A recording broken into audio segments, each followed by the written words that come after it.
The repaired alarm clock rang at 6 o'clock the next morning. Harry turned it off quickly and dressed silently. He mustn't wake the Dursleys. He stole downstairs without turning on any of the lights. He was going to wait for the postman on the corner of Privet Drive and get the letters for number 4 first. His heart hammered as he crept across the dark hall toward the front door. Ah! Harry leaped into the air.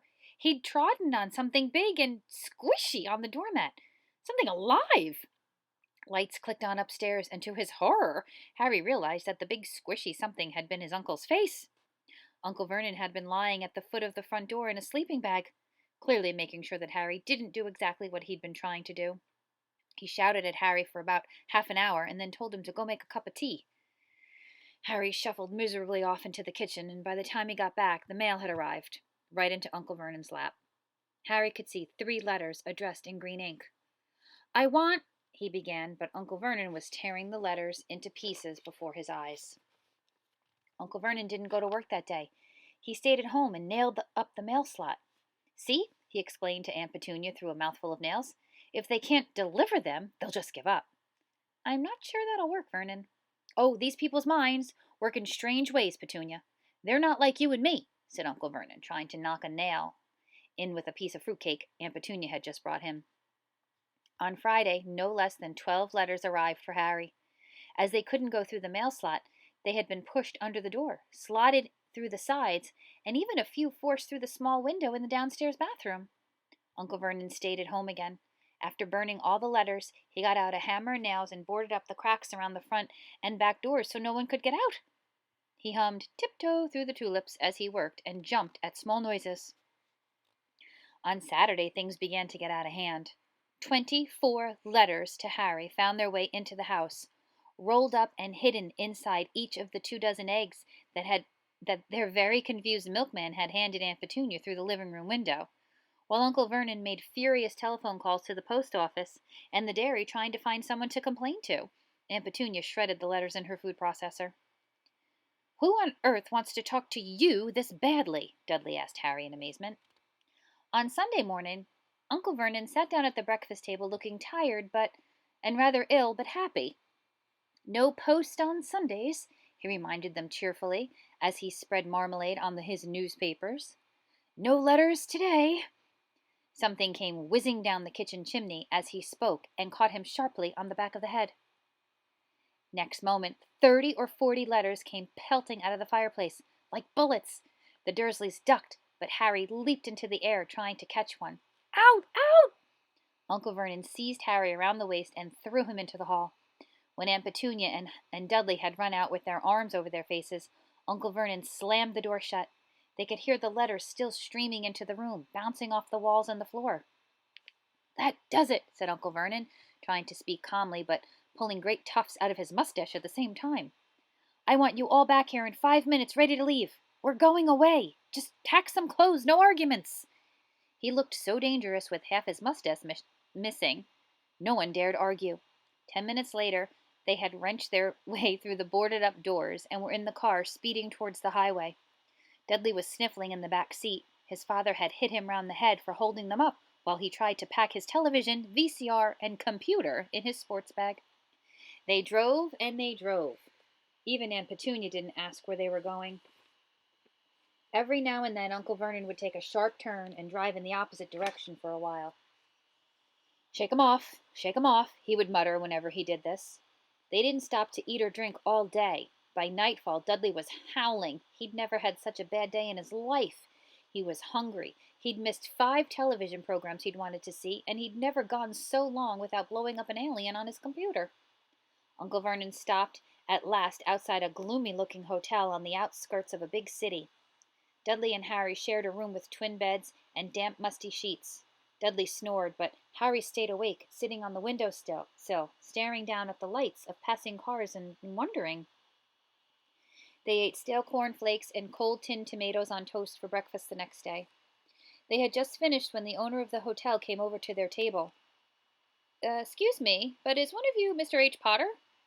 Only I got about 100 of these at the front desk." She held up a letter so they could read the green ink address. "Mr. H. Potter, Room 17, Railview Hotel, Cokeworth." Harry made a grab for the letter, but Uncle Vernon knocked his hand out of the way. The woman stared. "I'll take 'em," said Uncle Vernon, standing up quickly and following her from the dining room. "Wouldn't it be better just to go home, dear?" Aunt Petunia suggested timidly hours later, but Uncle Vernon didn't seem to hear her. Exactly what he was looking for, none of them knew.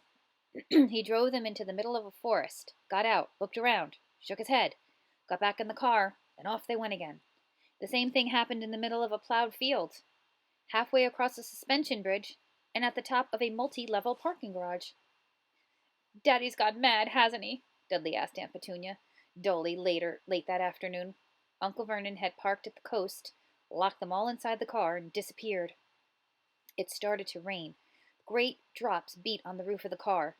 Dudley sniveled. "It's Monday," he told his mother. "The great Umberto's on tonight. I want to stay somewhere with a television." Monday. This reminded Harry of something. If it was Monday, and you can usually count on Dudley to know the days of the week because of the television, then tomorrow, Tuesday, was Harry's 11th birthday. Of course, his birthdays were never exactly fun. Last year, the Dursleys had given him a coat hanger and a pair of Uncle Vernon's old socks. Still, you weren't 11 every day. Uncle Vernon was back and he was smiling. He was also carrying a long, thin package and didn't answer Aunt Petunia when she asked what he'd bought. "Found the perfect place," he said. "Come on, everyone out." It was very cold outside the car. Uncle Vernon was pointing at what looked like a large rock out at sea. Perched on top of the rock was the most miserable little shack you could imagine. One thing was certain. There was no television in there. "Storm forecast for tonight," said Uncle Vernon gleefully, clapping his hands, "and this gentleman's kindly agreed to lend us his boat." A toothless old man came ambling up to them, pointing, with a rather wicked grin, at an old rowboat bobbing in the iron-gray water below. "I've already got us some rations," said Uncle Vernon, "so all aboard." It was freezing in the boat. Icy sea spray and rain crept down their necks, and a chilly wind whipped their faces. After what seemed like hours, they reached the rock, where Uncle Vernon, slipping and sliding, led the way to the broken-down house. The inside was horrible. It smelled strongly of seaweed. The wind whistled through the gaps in the wooden walls, and the fireplace was damp and empty. There were only 2 rooms. Uncle Vernon's rations turned out to be a bag of chips each and 4 bananas. He tried to start a fire, but the empty chip bags were just smoked up and shriveled up. "Could do with one of those letters now, eh?" he said cheerfully. He was in a very good mood. Obviously, he thought nobody stood a chance of reaching them here, in a storm, to deliver mail. Harry privately agreed, though the thought didn't cheer him up. As night fell, the promised storm blew up around them. Spray from the high waves splattered the walls of the hut, and a fierce wind rattled the filthy windows. Aunt Petunia found a few moldy blankets in the second room and made up a bed for Dudley on the moth-eaten sofa. She and Uncle Vernon went off to the lumpy bed next door, and Harry was left to find the softest bit of floor he could find and curl up under the thinnest, most ragged blanket. The storm raged more and more furiously as the night went on. Harry couldn't sleep. He shivered and turned over, trying to get comfortable, his stomach rumbling with hunger. Dudley's snores were drowned by the low rolls of thunder that started near midnight. The lighted dial of Dudley's watch, which was dangling over the edge of the sofa on his fat wrist, told Harry that he'd be 11 in 10 minutes' time. He lay and watched his birthday tick nearer, wondering if the Dursleys would remember at all, wondering where the letter writer was now. 5 minutes to go. Harry heard something creak outside. He hoped the roof wasn't going to fall in, although he might be warmer if it did. 4 minutes to go. Maybe the house in Privet Drive would be so full of letters when they got back that he'd be able to steal one somehow. 3 minutes to go. Was that the sea slapping hard on the rock like that? And 2 minutes to go. What was that funny crunching noise? Was the rock crumbling into the sea? 1 minute to go and he'd be 11. 30 seconds. 20. 10. 9. Maybe he'd wake Dudley up just to annoy him. 3, 2, 1. Boom! The whole shack shivered, and Harry sat bolt upright, staring at the door. Someone was outside, knocking to come in.